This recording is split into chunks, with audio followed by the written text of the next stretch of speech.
Hey everyone, it's your Peacekeeper coming at you with a premium ship review. This is the Tier 8 German battleship Tirpitz. Tirpitz is one of two Bismarck-class battleships built by the German Navy in World War II. Tirpitz was launched on April 1st, 1939, and it, at the time of her launching was one of the most powerful battleships in the world, and certainly, with Bismarck included, one of the most powerful battleships in the German Navy. Tirpitz would complete her sea trials in the Baltic Sea near Kiel, Germany. When the Germans invaded the Soviet Union, Tirpitz was made the flagship of the temporary Baltic Fleet and sailed to Leningrad with the Admiral Scheer, German heavy cruiser, and 4 light cruisers, several destroyers, and 2 flotillas of minesweepers. Their goal was to prevent the Soviet Navy from breaking out into the Baltic Sea from Leningrad. After her Baltic Sea mission, she was sent to Norway as a deterrent to Allied invasion of Norway, as well as to raid commerce going to the Soviet Union via the Arctic routes. This move also worked to tie up a significant number of resources for both the Royal Navy and the U.S. Navy to keep her in check. There she spent most of her days in her fjord, covered in camouflage netting, and she probably earned the title of Best Fjord Camper by the online gaming community. Oh wait, no, that's a joke. Tirpitz did sortie out in an attempt to raid commerce, but failed to accomplish in sinking any ships because the Allies had already broken the Enigma code by the time she had gotten to Norway. By this time, there was no way she could possibly sink any shipping because every time she left port, the Royal Navy told these convoys to change their routes and they were able to escape without any damage. That did not stop the Royal Navy and the U.S. Navy from stationing a large number of ships in the area, including the Duke of York, Renown, King George V, and the carrier HMS Victorious. HMS Belfast also took part in the hunt for Tirpitz, or more accurately, the immobilization of Tirpitz.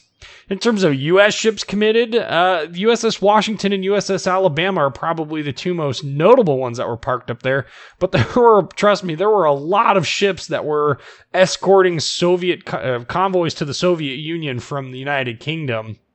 And those convoys were absolutely essential for keeping the Soviet Union, their head above water with resources. Had they not occurred, the Soviet Union would have most likely have fallen. Tirpitz was only able to fire her guns in anger once, though, and that was when she and Scharnhorst sailed to Spitsbergen and shelled the Norwegian resistance forces stationed there.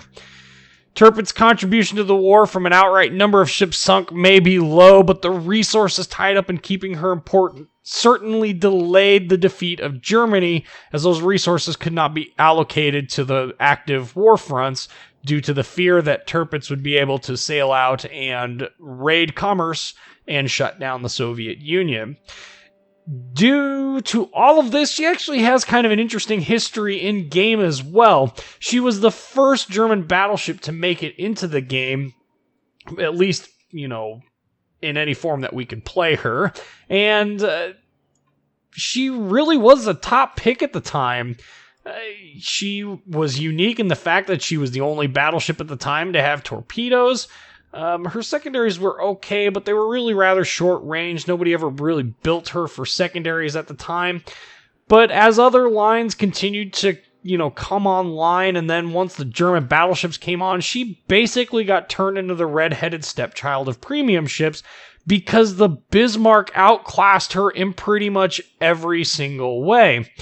Thankfully, that has all changed due to the recent patch. She has had her AA guns, her secondary guns have been buffed to the same base range as Bismarck, which means with all of the secondary upgrades, she gets the same exact secondary suite as Bismarck. This is an unbelievably powerful suite of secondaries. They are all over this thing, and they spew fire, hate, and discontent like nobody's business, and they reach out to 10.6 kilometers in a full secondary build with the secondary flag.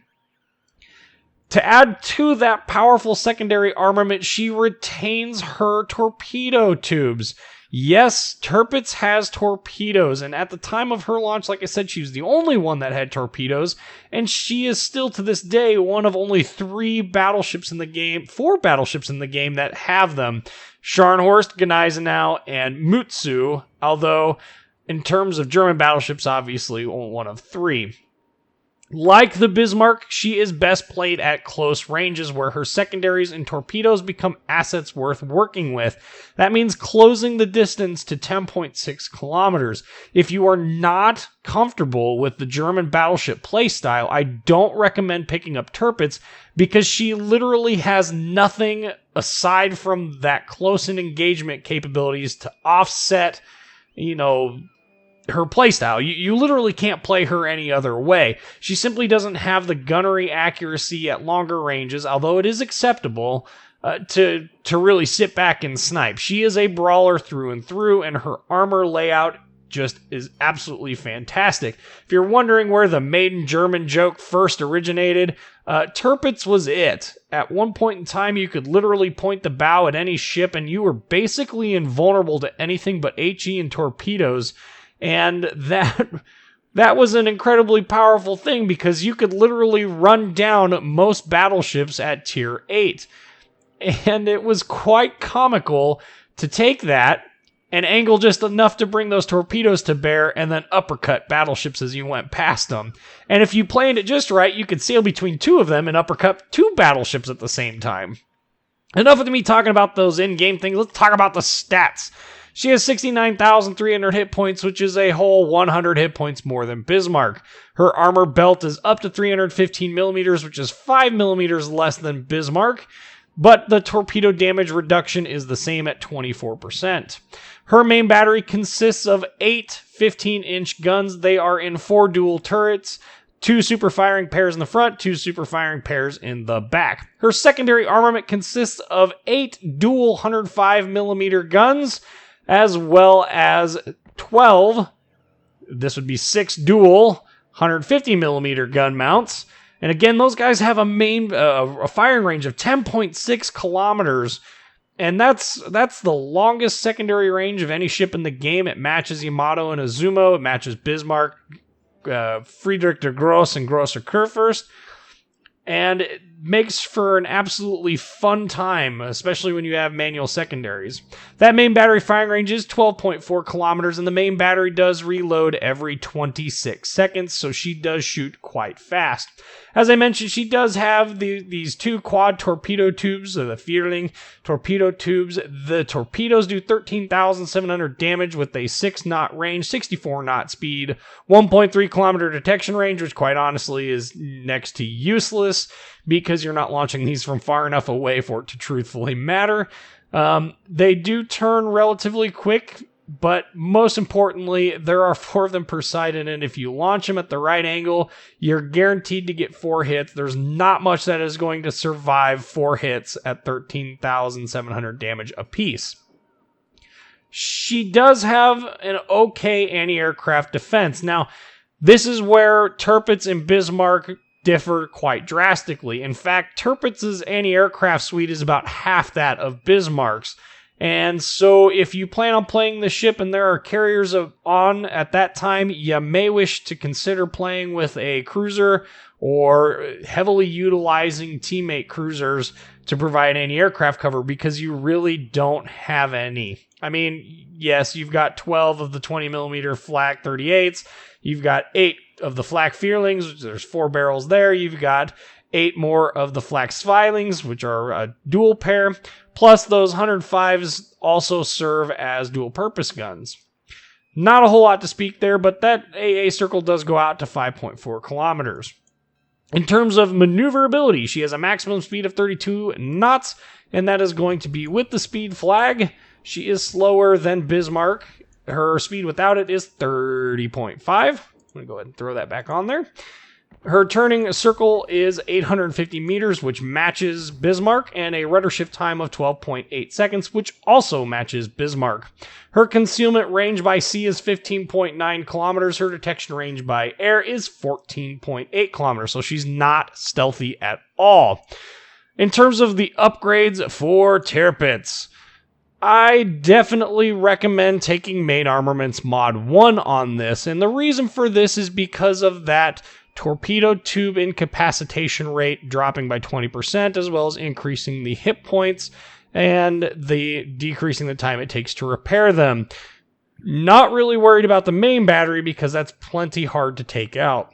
In the second slot, I definitely recommend Secondary Battery Mod 2 to push out our secondary battery range, as well as decrease the dispersion of it. In terms of other upgrades, if you're not looking to do the secondary build, Aiming Systems Mod 1 is not a bad choice. In fact, prior to the secondary buff, this is what I would have recommended.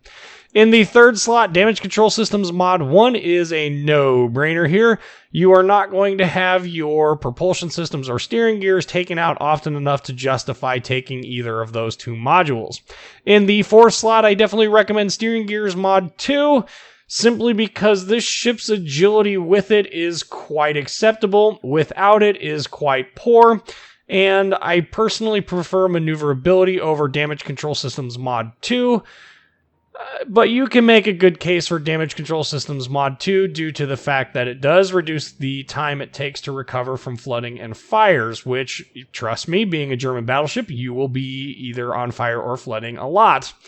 In this last slot, I definitely recommend taking Target Acquisition Systems Mod 1, which is going to increase the spotting range of torpedoes by 20%, and that's really the most useful aspect of this. However, you can also use that 50% increase in the range of what they called assured acquisition of enemy ships. That is, if you're approaching a cloud of smoke, you will eventually spot the ship inside without hydro at a certain distance. I believe it is 2 kilometers, and 50% on top of that will give you, bump that out to 3 kilometers, which just gives you a little bit more breathing room for that. Concealment Systems Mod 1, it's not a bad choice either. It's just, there's not a whole lot of stealth there to begin with, so you're not exactly going to make this ship super stealthy by going a full concealment build. In fact, I don't recommend a full concealment build. I think that spotting the torpedoes out further will help you because you are going to be playing this ship up close and personal with a lot of ships, including destroyers, which those secondaries will just absolutely eat alive. So having a little bit more spotting range and reaction time to torpedoes is a benefit. All right, enough of me talking about this. Let's dive on into that battle video. All right, so this battle is going to end up being, if I remember correctly, a Tier 9. Yeah, a Tier 9 battle. You can see there are carriers on both teams, so we've accomplished that goal. There are a number of cruisers on every team, but more importantly, there's a lot of juicy battleships to shoot at. You can see I am divisioned up with Spectre Mage, and we are both in Tirpitz. So we have a division of Tirpitz, which is great. Now we control all the things. The map is Haven. This is one of my new favorite maps. There's a lot of reasons why this map is fantastic, and I really hope that Wargaming takes note of that and continues to make maps similar to this. And my biggest reason why I like this map is because there is plenty of room to disengage. There's plenty of islands that prevent you from just getting, constantly hammered upon. You can duck behind an island and get a, reprieve from all of the horrible, horrible things shooting at you. And in a ship like Tirpitz, these islands are actually really quite useful, not only because you can, pop out and torpedo things, but because you can disengage just enough to fully, to step out and repair yourself up if you've taken a lot of damage, and we'll see that a little bit in this game. So we're going to start off by going towards C, and then we are going to end up down by B. Now, this map has some interesting strategies on it. This is the 1-2-1 configuration. There is also a zigzag configuration. Really not any real bad versions of this map in my experience. I think the zigzag is not nearly as high of a chance to get on this map. I think most of the time it's this 1-2-1 configuration, which is totally fine by me. I think this map is quite solid regardless of the game mode. In fact, I wouldn't mind seeing an epicenter game on this game mode. There's enough islands in the middle that could actually be quite interesting, especially since they're not symmetrical. Anyway, I realize that there's not a whole lot of people who like epicenter, but on the right map, epicenter can be a lot of fun, and with good teams, it can be a lot of fun, which can be difficult, especially if you don't have any division mates that you're playing with. So right off the bat, we can start to see their fleet has started to pop up a little bit. Our Shikaku has managed to throw up some aircraft to at least help with spotting, but of course, because we are in a big battleship, I'm already detected. By what, you might ask? A destroyer, I fear. Yep, there's the Fletcher. Oh, no, he disappeared. Well, that was rude of him. Alright, well, let's find something to engage then. You can see here, the first parts of this match are going to be at longer ranges. Okay, the Fletcher popped up again, so we can go ahead and target him with the secondaries. You can see just kind of the long-range accuracy. Yeah, it doesn't really exist. That was really a poorly aimed shot, too, so that's not super indicative, but this shot will be significantly better. The nice part about Tirpitz's guns is that they do reload quite quickly. Oh, we are turning south now already. My goal here is to, of course, avoid the torpedoes that this poor Fletcher launched. Possibly get some hits here on him while he's sitting in smoke. And we wait for the rear guns to turn. That is one nice thing about this ship, is it does turn. The turrets do traverse reasonably well. My secondaries are getting engaged in this fight, but my main batteries missed. So we've got... Wow, we're on fire twice already. Woo! That was a pretty nice salvo by whatever that was. And I'm burning and not repairing it. I should be repairing it. And we go to the outside of this island, but before we do that, we are going to take a pot shot at this Otago and miss. One thing is certain, if you've not played the German battleships in a long time, it can be very difficult to aim with their relatively fast velocity guns. Oh, we got a secondary hit on something, but no damage. That's kind of odd when you think about it, but that's all right. Okay, so we're coming back around this island. Poor Spectre is out there all by his lonesome. I kind of told him he was making a mistake, and you know, he didn't bother to listen to me. Actually, he was expecting me to go out there with him, and I kind of screwed up when I decided to turn in front of him, and by then it was already too late. So 2 overpens, we're shooting at that New Orleans. Not off to a really good start here. I promise you this does pick up eventually. So we are headed to the south here to try and help out our teammates that are over there, and to kind of keep them from capping B, which helps our points out a lot. Of course, Mr. Otago is moving kind of slow, so we will try and shoot at him again, especially since he's basically broadside. Hey, I'll take a Citadel, 11,600 damage. And so, at this point, we are going to target the enemy Tirpitz with our secondaries. This Otago... Oh, nope, we're going to switch back to the Low Yang. This Otago is still sailing broadside! Oh my! Dude! This is going to hurt you more than it's going to hurt me. And once again, another salvo at him. Our secondaries are lighting up. Another 10,000 off of that Otago. Was hoping for a Citadel hit, but we didn't really get it. Switch back to the Otago here, and... Spectre has beached himself, in case you didn't realize that, and guess what I did? I also beached myself. Not only did I beach myself, but I beached myself broadside to another battleship, and we've got our secondaries going to town. We have started fires. We are doing some damage. We took a fairly sizable chunk of damage off of that Tirpitz. I know that Spectre is engaging him as well. We're going to launch torpedoes at him, but he dies, which is really sad. Incoming from that North Carolina, that hurt a lot. Now we're switching back to this New Orleans. We're trying to take guns out of this fight. Spectre just went down. He got torpedoed.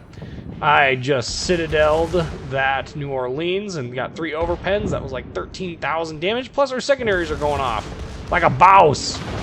Switching those secondaries back, though, to that Fletcher because he is definitely a threat. And look what he does. He beaches himself.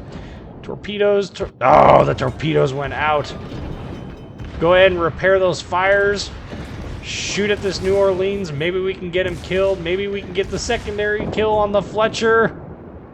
Oh! No! Nope. Somebody else got him. All right, well, we're not getting any kills. We're up to 66,121 damage, though. And we are continuing our procession down this other way. And with that, we do have an Otago that's over here that's helping me. We have a North Carolina that we definitely need to worry about. We've got a nearly dead Tirpitz on their team, which I wish somebody would just poke, so he goes away. We are going to set our secondaries on the North Carolina for now. And this is going to end, well, poorly for him. And aircraft, well, okay. Switching to the Iowa since he is visible.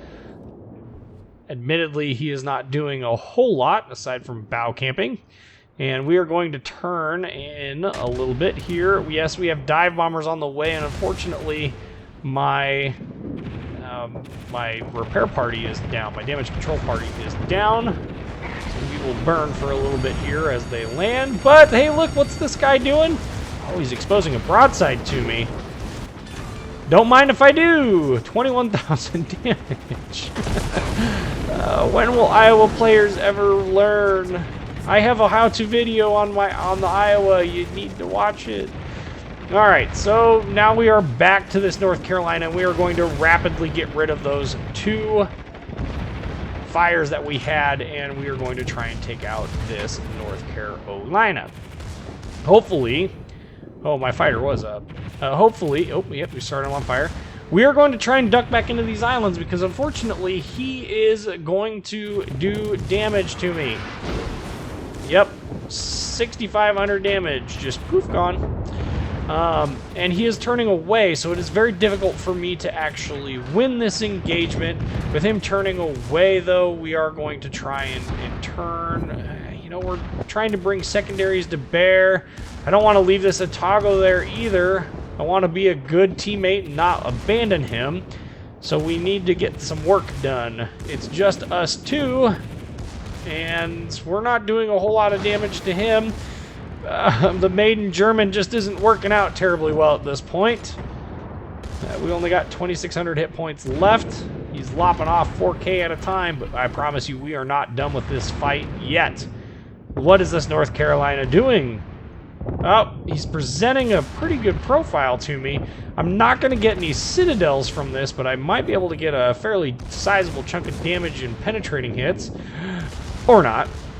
We'll get a penetrating hit that does no damage and 1,100 damage as he takes off 6K on me, and I start him on fire once again. Now he will burn. And yes, this captain is from my Bismarck. He has 18 points, which includes AFT, BFT, and manual secondaries. At this point, I'm going to keep a nose-in profile. My goal here is to try and minimize my profile going into him while maximizing damage. Unfortunately, you know, not doing a whole lot in the way of damage. His turrets are currently turning. I am going to go ahead and try and turn the other way here to keep him from launching and turning too far. I'm forcing him basically to open up to me to bring those guns to bear as he gets more impatient. He shoots. And maiden German bias.